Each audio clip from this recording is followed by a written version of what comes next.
पुण्यश्लोक अहिल्यादेवी होळकर यांना दुर्दैवाने आपला समाज विसरला होता. मात्र अहिल्यादेवी होळकर यांचे जन्मस्थळ अण्णा डांगे यांनी शोधून काढले. आता अण्णांच्या 100व्या वर्ष कार्यक्रमाला पंतप्रधान नरेंद्र मोदी यांना घेऊन येतो मुख्यमंत्री देवेंद्र फडणवीस यांची प्रतिक्रिया. छत्रपती शिवाजी महाराज संभाजी महाराज यांच्यानंतर मराठी साम्राज्य विस्तार करण्याचे काम पुण्यश्लोक अहिल्यादेवी होळकर यांनी केले.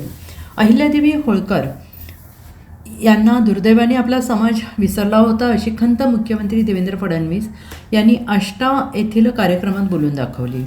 पण अहिल्यादेवी होळकर यांचे जन्मस्थळ अण्णा डांगे यांनी शोधले असंही मुख्यमंत्री फडणवीस यांनी म्हटलेलं आहे.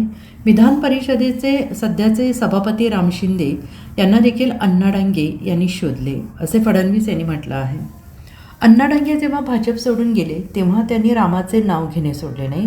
अण्णा स्वतः जडीबुटी घेऊन 100 वर्ष जगतील. त्यामुळे अण्णांच्या 100व्या कार्यक्रमाला पंतप्रधान मोदी यांना याच जागेवर घेऊन येतो अशी ग्वाही मुख्यमंत्री देवेंद्र फडणवीस यांनी दिली आहे. म्हणजे या देशामध्ये छत्रपती शिवरायांनंतर छत्रपती संभाजी महाराजांनंतर खऱ्या अर्थानं मराठी साम्राज्य जे आहे, मराठ्यांचं जे साम्राज्य आहे, हिंदवी स्वराज्य आहे, या हिंदवी स्वराज्याला विस्तारित करण्याचं काम, ते स्थिरावण्याचं काम आणि अखिल हिंदुस्थानामध्ये ज्यावेळेस मोगलांनी हिंदूंच्या आराध्य दैवतांना मोडलं होतं, त्या पूर्व पश्चिम उत्तर दक्षिण सगळ्या भारतामध्ये त्या सगळ्या देवालयांचं घाटांचं निर्माण करण्याचं कार्य जर कोणी केलं असेल तर ते पुण्यश्लोक अहिल्यादेवी होळकर यांनी केलं.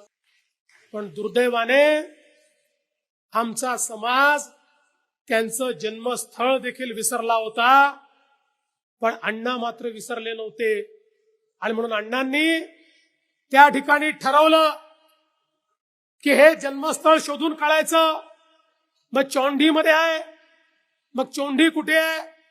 मग पहिल्यांदा असं लक्षात आलं की ते छत्रपती संभाजीनगर म्हणजे औरंगाबाद जिल्ह्यात आहे. पण मग ते शोधून काढलं नाही, ते अहिल्यानगर म्हणजे तेव्हाच्या अहमदनगर जिल्ह्यामध्ये आहे.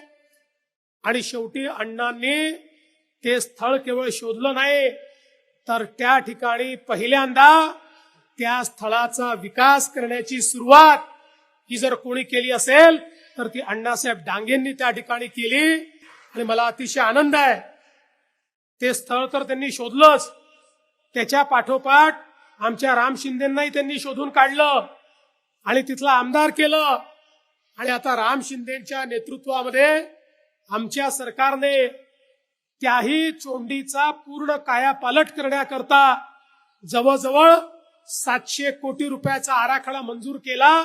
त्याचं काम देखील सुरू केलं आणि पुढच्या काळामध्ये जे कार्य अण्णासाहेबांनी सुरू केलं होतं ते पूर्ण करण्याचं काम आपण करणार आहोत. Bureau report SBN Marathi Sangli.